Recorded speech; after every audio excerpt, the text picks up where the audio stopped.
వక్ఫ్ చట్టంపై కేంద్ర ప్రభుత్వం అయితే కొన్ని సవరణలు చేసింది. మరి సుప్రీంకోర్టు చేసిన వ్యాఖ్యలపై ఉపరాష్ట్రపతి కూడా కొన్ని విమర్శలు చేశారు. మరి దీని గురించి మనతో మాట్లాడడానికి జనసేన రాష్ట్ర అధికార ప్రతినిధి శ్రీనివాస్ గారు ఇప్పుడు మనతో ఉన్నారు. మరి ఆయనతో మాట్లాడి తెలుసుకుందాం. నమస్తే సార్. నమస్తే అమ్మా. సార్, మరి వక్ఫ్ చట్టానికి సంబంధించి సుప్రీంకోర్టు అయితే కొన్ని సవరణలు చేసింది. మరి ఉపరాష్ట్రపతి కూడా సుప్రీంకోర్టుకి కొన్ని విమర్శలు చేశారు దాని గురించి సంబంధించి. మరి దీని గురించి మీరేమంటారు? అంటే వక్ఫ్ చట్టం అని కాదు కదమ్మా, దీనికి ఎక్కడ స్టార్ట్ అయ్యిందంటే తమిళనాడులో తమిళనాడు ప్రభుత్వానికి అక్కడ ఉన్నటువంటి రాష్ట్ర గవర్నర్ గారికి మధ్యన వివాదం స్టార్ట్ అయింది. ఓకే. వివాదం స్టార్ట్ అయినప్పుడు అంటే తమిళనాడు గవర్నమెంట్ ఏం చెప్పిందంటే మేము చేసినటువంటి కొన్ని చట్టాలని బిల్స్ని కొన్ని రాష్ట్ర గవర్నర్ గారు ఆమోదించకుండా ఆప్ చేస్తున్నారు అనేటువంటి సబ్జెక్టు. ఓకే. సరే, ఆ విషయం సుప్రీంకోర్టుకి వెళ్ళింది. సుప్రీంకోర్టు కూడా దానికి ఒక టైం పీరియడ్ పెట్టి ఈ ఇంత సమయంలో మీరు బిల్స్ వెంటనే పంపించేయాలి, వాళ్ళకి పంపించకపోతే దానికి కారణం కూడా చెప్పాలనేటువంటిది కొన్ని కండిషన్స్ పెట్టింది. అదేవిధంగా రాష్ట్రపతి గారికి కూడా మీ దగ్గరికి వచ్చినటువంటి బిల్స్ ఏదైతే ఇంత ఈ సమయంలో ఆమోదించాలి, లేకపోతే రిజెక్ట్ చేసినా లేకపోతే ఆప్ చేసినా దానికి తగినటువంటి కారణం చెప్పాలనేటువంటిది కొన్ని చెప్పింది. అక్కడి నుంచి స్టార్ట్ అయింది గొడవ. దానికి అసలు రాష్ట్రపతికి సంబంధించిన అధికారాల్లో లేకపోతే గవర్నర్కి సంబంధించిన అధికారాల్లో సుప్రీంకోర్టు ఏ విధంగా వేలు పెడతారన్నది సబ్జెక్ట్ వచ్చింది. సరే, ఈ లోపుగా వక్ఫ్ సంబంధించి చట్ట సవరణలు జరిగినాయి. దానికి పార్లమెంట్లో ఉభయ సభల్లో కూడా మామూలు చర్చ జరిగింది, ఓటింగ్ జరిగింది. ఓటింగ్ జరిగిన తర్వాత చట్ట సవరణలకు ఆమోదం జరిగినాయి. దాన్ని మన రాష్ట్రపతి గారికి పంపించారు. రాష్ట్రపతి గారు కూడా ఆమోదించారు. అది బిల్లు రూపంలో బయటకు వచ్చింది, చట్ట రూపంలో బయటకు వచ్చింది. అయితే ఇక్కడే వచ్చింది సమస్య. చట్ట రూపంలో ఎప్పుడైతే వచ్చిందో దాని మీద కొన్ని పార్టీలు అది రాజ్యాంగ వ్యతిరేకమైనటువంటి సవరణలు అని చెప్పేసి సుప్రీంకోర్టును ఆశ్రయించారు. సుప్రీంకోర్టు ఆశ్రయిస్తే సుప్రీంకోర్టు దాని మీద కొన్ని వ్యాఖ్యలు చేసింది. వ్యాఖ్యలు చేసి అసలు వక్ఫ్ చట్టానికి సంబంధించి మీరు ఆ బోర్డుకి సంబంధించి ముస్లిమేతరులను ఎలా నియమిస్తారు అని కొన్ని వ్యాఖ్యలు చేసి కేంద్ర ప్రభుత్వానికి కొన్ని వివరాలను అడిగింది. సరే, దీని మీద ఏం చేశారంటే ఉపరాష్ట్రపతి గారు రెస్పాండ్ అయ్యి ఆయన అసలు రాష్ట్రపతికి సంబంధించినటువంటి భారతదేశానికి ప్రథమ పౌరురాలు కదండి ఆమె హక్కుల్లోకి సుప్రీంకోర్టు ఏ విధంగా వేలు పెడుతుంది? సరే, సుప్రీంకోర్టు ఏమైనా సుప్రీమా భారతదేశానికి? రాజ్యాంగం సుప్రీం మనకి. సుప్రీంకోర్టు ఏ విధంగా సుప్రీం అవుద్ది? సరే, సుప్రీంకోర్టుకి సంబంధించినటువంటి ఒక హైకోర్టుకి సంబంధించినటువంటి ఒక న్యాయమూర్తి ఇంట్లో ఫైర్ యాక్సిడెంట్ జరిగి కొన్ని కోట్ల రూపాయలు దొరికినాయి అని చెప్పేసి ఇన్సిడెంట్ జరిగింది.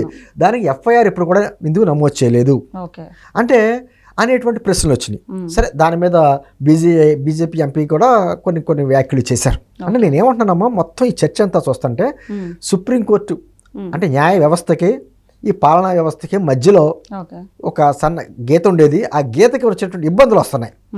కరెక్ట్గా ప్రజల నుంచి వచ్చేటువంటి ప్రశ్నలు కొన్ని ఉంటాయి. అంటే మళ్ళాంటి అందరి దగ్గర నుంచి వచ్చే ప్రశ్నలు ఏంటంటే సుప్రీంకోర్టు ఉంది. సుప్రీంకోర్టులో ఒక చీఫ్ జస్టిస్ తర్వాత నెక్స్ట్ ఎవరో చీఫ్ జస్టిస్ కావాలన్న దాని మీద కొలీజియం సిస్టంలో వాళ్ళే నిర్ణయం చేసుకుంటారు. నిర్ణయించిన దాన్ని పంపిస్తారో పంపించిన పేరుని ఆమోదించాలి. అంటే నిర్ణయం అయితే వాళ్ళే చేసుకుంటారు. ఏదో పూజారి వ్యవస్థ లాగా, నా తర్వాత మా కొడుకు పూజారి అలాంటిగా వారసత్వం లాగా అదొక డిసిషన్. అదొకటి లేదు, ఇది కరెక్ట్ అయిన విధానం కాదని చెప్పేసి అప్పట్లో ఎన్జేఏసీ అని పెట్టారు. దాన్ని కూడా పార్లమెంట్ ఉభయ సభలో ఆమోదించి రాష్ట్రపతి గారు పంపించినా కూడా సుప్రీంకోర్టు కొట్టేసింది అప్పట్లో. అంటే మేము ఏదో దైవాంశ సంభూతులు, మిగతా ప్రజల కంటే మేమే తెలియని వాళ్ళం, మా వ్యవస్థలో ఎవరో వేలు పెట్టకూడదు కానీ మేము అందరి వ్యవస్థలోనే వేలు పెడుతున్నాం అనేటువంటి భావన కలిగింది ప్రజలందరికీ కూడా. అంటే మీ ఇష్టం వచ్చి అంటే ఒక పక్కన మన పార్లమెంట్ ఉభయ సభల్లో ఒక్క చట్టం గురించి సవరణల మీద చర్చ జరిగి ఓటింగ్ జరిగి రాష్ట్రపతి గారు కూడా ఆమోదించిన తర్వాత మీ జోక్యం ఏంటి? మీరు ఏమన్నా ఉంటే సవరణలు చెప్పాలి, ఇది కాదు చెప్పాలి. అంతే తప్ప మీరు ఆ బిల్లుని ఆపలేరు. ఆ బిల్లు చట్టం కింద చట్ట రూపంలో మారకుండా మీరు ఆపలేరు. కానీ ఇక్కడ ఏమవుతుందంటే కొన్ని ఈ మధ్యకాలంలో వచ్చేటువంటి కొన్ని చట్టాలు, ఇప్పుడు హైకోర్టు న్యాయమూర్తి ఒక మహిళ వివాహేతర సంబంధం నేరం కాదు అని తీర్పు చెప్పింది. ఇవన్నీ ఏమవుతున్నాయంటే వింతగా ఉంటున్నాయి తీర్పులు, సమాజంలో ఎక్కడ చూడలేనివి కొత్త వస్తున్నాయి. ఒకటి అమ్మా ఇందు నేను ఏమంటున్నానంటే రాజ్యాంగ నిర్మాతలు ఆ న్యాయ వ్యవస్థ కావచ్చు పాలనా వ్యవస్థ కావచ్చు కొన్ని పరిధులు పెట్టారు. ఇప్పుడు మనమే ఉన్నామండి ఆంధ్రప్రదేశ్లో, ఒక గవర్నమెంట్ వచ్చింది, ప్రజలు ఎన్నుకున్నారు. ప్రజలు ఎన్నుకున్న ప్రభుత్వం వచ్చిన తర్వాత ఇప్పుడు చంద్రబాబు నాయుడు గారు సీఎం గారు, మాకు 164 మంది ఎమ్మెల్యేలు ఉన్నారు, మా ఇష్టం వచ్చినట్టు చేస్తారంటే కుదరదు. ఇప్పుడు జిల్లాలకు సంబంధించి కలెక్టర్లు నియమించాలంటే చంద్రబాబు గారు నియమించరు, పైన యూపీఎస్సీ ఉంటుంది, కొన్ని సంస్థలు ఉంటాయి, అవి చేయాలి. ఎలక్షన్ మా ఇష్టం వచ్చినట్టు మేము ఎన్నికలు పెట్టుకుంటాం అంటే కుదరదు, దానికి ఎలక్షన్ సిస్టమ్ ఉంటుంది. అంటే ఎక్కడికెక్కడ రాజ్యాంగబద్ధ సంస్థలు ఉంటాయి. ఏదన్నా లోపాలు జరిగితే న్యాయ వ్యవస్థ సరి చేస్తూ ఉంటుంది. న్యాయ వ్యవస్థ కొన్ని విషయాలు, అదే గవర్నర్ గారి విషయం కావచ్చు, లేకపోతే రాష్ట్రపతి గారి విషయం, కొన్ని అందులో కళ చేసుకుంటా ఉండదు. వాళ్ళకి ప్రత్యేక అధికారాలు ఉంటాయి. ప్రతి ప్రత్యేక సంస్థ అంటే ఎవరికి ఎక్కడ అధికారాలు ఇవ్వాలో ఆ అధికారాల మీద వాళ్ళు విపరీతమైనటువంటి ఒత్తిడి తీసుకొచ్చేలాగా, లేకపోతే అధికారాలని దుర్వినియోగం చేస్తే ఎక్కడ న్యాయ వ్యవస్థలో కలెక్ట్ చేసుకోవాలన్నది ఒక పరిధులు నిర్ణయించారు.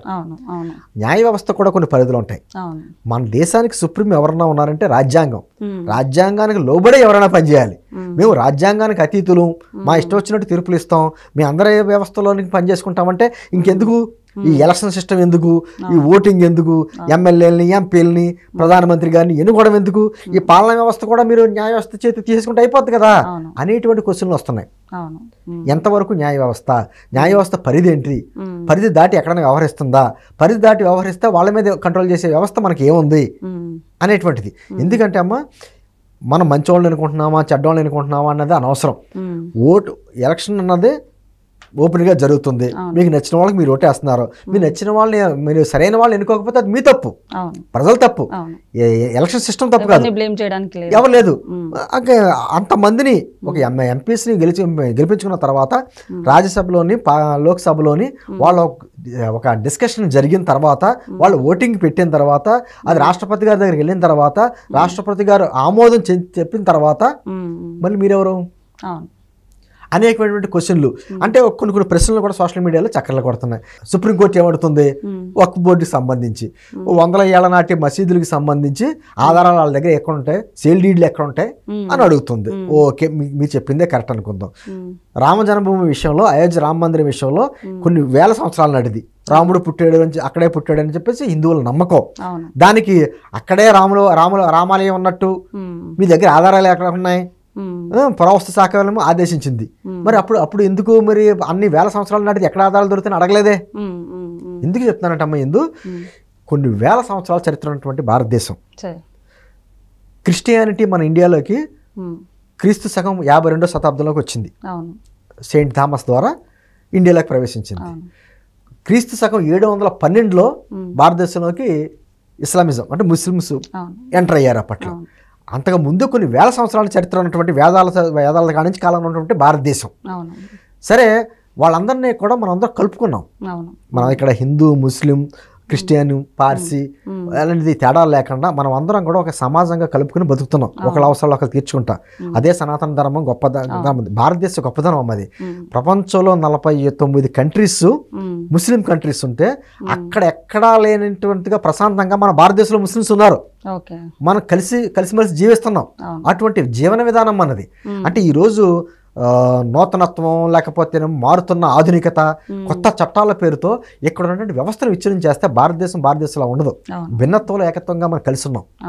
ఎందుకంటే చూడండి, మా గ్రామాల్లో చూడండి, మన పల్లెటూరులో హిందువులు కూడా పిల్లోడికి ఏమన్నా జ్వరం వచ్చింది అనుకోమండి, అరే మసీదుకి వెళ్ళి తాడు కట్టించమంటారు. అంటే ఆ విధంగా కలిసిపోయిన వ్యవస్థ మంది. ఇటువంటి వ్యవస్థలో ఉన్నప్పుడు ఇటువంటి కొత్త తీర్పులు, అంటే భారతదేశంలో కులాలకే మతాలకే సంబంధం లేకుండా అది హిందూ అయినా, ముస్లిం అయినా, క్రిస్టియన్ అయినా ఈ రోజుకి మన దేశంగా కలిసి ఉన్నామంటే ఒకటే అమ్మది, మన కుటుంబ వ్యవస్థ, మన ఫ్యామిలీ సిస్టమ్ బాండింగ్ మనల్ని ఇంకా నిలబెడుతుంది. అది విచ్ఛిన్నం అయిపోయి మోడర్న్ కింద లేకపోతే రకరకాల ఆధునికత పేరులోని, ఎందుకంటే అవి వ్యాఖ్య చేసింది అప్పట్లో మన హైకోర్టులో కూడా వివాహేతర సంబంధం నేరం కాదని వ్యాఖ్య చేసినప్పుడు సుప్రీంకోర్టు ఇలాంటివి వివాహేతర సంబంధం నేరం కాదని హైకోర్టు చెప్పింది. ఇట్లాంటి మరి సమాజానికి కొన్ని అదే అంటున్నాను, భారతదేశ సమాజానికి సంబంధించి కుటుంబ వ్యవస్థను విచ్ఛిన్నం చేసేలాగా ఆధునికత పేరులో చట్టాలు చేసుకుంటా వెళ్ళిపోతే మన భారతదేశం విచ్ఛిన్నం అయిపోద్ది, ప్రజాస్వామ్యానికి ప్రమాదం. ఈ రోజు కూడా వక్ఫ్ చట్టానికి సంబంధించి చక్కటి సవరణ చేశారు. అది ముస్లిమ్స్కి ఎంతో లాభదాయకమైనటువంటి సవరణలు అవి. అనేక మంది ముస్లిమ్స్ వచ్చి సంఘాలు వచ్చి మన ప్రధానమంత్రి గారిని కలిసి కూడా అభినందించింది.